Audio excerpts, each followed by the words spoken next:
Corona की दूसरी लहर ने किसी को नहीं छोड़ा है। कई लोग दूसरी लहर के चपेटे में आए तो बचने के लिए पानी की तरह पैसे लगा दिए, तो कई लोग तो पैसा लगाकर भी बच नहीं पाए। तो जिसको कोरोना नहीं हुआ वो भी इसकी मार से नहीं बच पाया। वो जिंदगी से तो बच गए लेकिन आर्थिक तौर से नहीं बच पाए। खास करके सूरत के टेक्सटाइल बाजार की कुछ इस तरह हालत देखने को मिल रही है। देश का सबसे बड़ा सूरत टेक्सटाइल बाजार फिर एक बार बेहद बड़ी मंदी का सामना कर रहा है। जी हाँ, आमतौर पर सूरत के टेक्सटाइल बाजार इलाके में चलने की भी दिक्कत होती है। वहाँ आज पिछले 1 महीने से अधिक समय से सन्नाटा छा चुका है। सूरत और गुजरात समेत पूरे देश में कोरोना की दूसरी लहर ने बड़ी तबाही मचाई हुई है। लोग अस्पताल में हैं, मर रहे हैं। कोरोना के केस दिन प्रतिदिन बढ़ रहे हैं और इसको नियंत्रित करने के लिए कई सारे राज्यों में लॉकडाउन लगा दिया, तो कई सारे शहरों और राज्यों में कापड़ व्यापारी कोरोना के चलते संक्रमित होकर अस्पताल में है, तो कई सारे व्यापारियों ने सूरत आना बंद कर दिया है। तो साथ ही में सूरत और गुजरात में बढ़ते कोरोना केस को लेकर सरकार ने मिनी लॉकडाउन जारी किया, तो इसके साथ ही सूरत टेक्सटाइल बाजार पूरा बंद हो चुका है। सूरत से पूरे देश में कापड़ की डिलीवरी होती है और रोजाना 350 करोड़ से ज्यादा का टर्नओवर होता है। सूरत में 65,000 से ज्यादा दुकानें हैं और 60,000 से ज्यादा व्यापारी है। सब आज बंद पड़ा हुआ है और एक बड़ी आर्थिक समस्या का सामना करना पड़ रहा है। 65,000 दुकानदार है और हम एवरेजली एक दुकान का सबसे छोटा से छोटा व्यापारियों का 50,000 रुपए का भी टर्नओवर गिनते हैं तो 300 से 350 करोड़ रुपया पर डे का नुकसान लगा है और लग रहा है। अभी भी मार्केट चालू नहीं है और इसके साथ साथ आने वाले समय में कितने दिन के बाद मार्केट चालू होगा और होने के बाद में जो लेबर यहाँ से जा चुका है, बहुत सा एक जो लेबर गया है, वो कब तो आएगा और कब तो रेगुलर प्रोडक्शन आएगा और कब हम लोग पूरी जगह सप्लाई कर पाएंगे, ये भी एक प्रश्न ही है।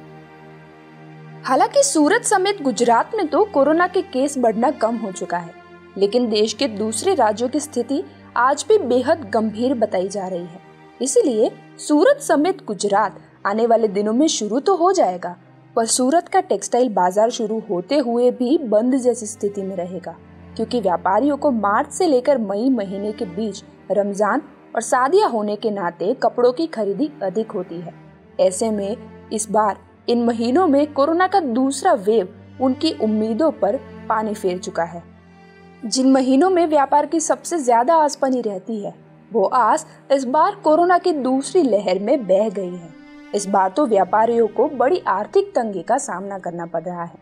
ये कपड़ा है, रोज फैशन बदलता है, रोज ट्रेंड बदलता है। अब ये लॉकडाउन के चलते जो हमने लगन सराई की जो अच्छी तैयारी कर दी थी, वो तैयारी भी मार खा गई। अब वो कपड़ा वापस हमको बेचना कैसे? उसको लोगों की एक्सपेक्टेशन इतनी हाई है कि हर बार उनको नया चाहिए। जो इंट्रोड्यूस हो गया वो तो हो गया, अब नया क्या?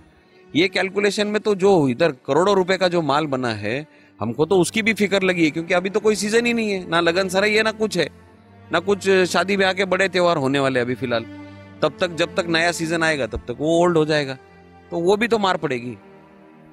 जब कपड़ा व्यापारी लॉकडाउन हो गया तो उसके बाद पूरी जो इंडस्ट्री के जो लोग थे, पब्लिक थी, लेबर थी, वो सब निकल गई है और उस निकलने की वजह से जो प्रोडक्शन था वो एकदम से रुक गया है। अभी जो चैन है, जो एक कपड़े की जो चैन होती है, जो एक दूसरे से जो जुड़े हुए हैं, वो सब लोग एक दूसरे से टूट गए। कोई गांव में, कोई किधर है, कोई किधर है, उससे जो चैन होती है, प्रोडक्शन की जो चैन होती है, वो एकदम से टूट गई है और इस चैन को जोड़ने के लिए काफ़ी टाइम लगेगा। कोरोना काल की दूसरी लहर ने न सिर्फ सूरत के कपड़े बाजार को ठप कर दिया है, बल्कि व्यापारियों को अरबों और करोड़ों का नुकसान भी उठाना पड़ रहा है। साथ ही में श्रमिकों की रोजी रोटी पर भी बड़ी मार पड़ रही है। वहीं कई छोटे कपड़ा व्यापारियों को भी रोजी रोटी के लिए अपना कारोबार बदलना पड़ा है। इस तरह कोरोना की दूसरी वेव में देश का सबसे बड़ा टेक्सटाइल कारोबार, जो कामदारों और व्यापारियों को रोजगार देता है, वो आज खुद बेरोजगार होने की कगार पर खड़ा है। कैमरामैन रूपेश सोनवणे के साथ ध्रुव सोमपुरा, OTT इंडिया, सूरत। आगे भी ऐसे ही देश और दुनिया की तमाम खबरें पाने के लिए आप देखते रहिए OTT इंडिया, रग रग में हिंदुस्तान।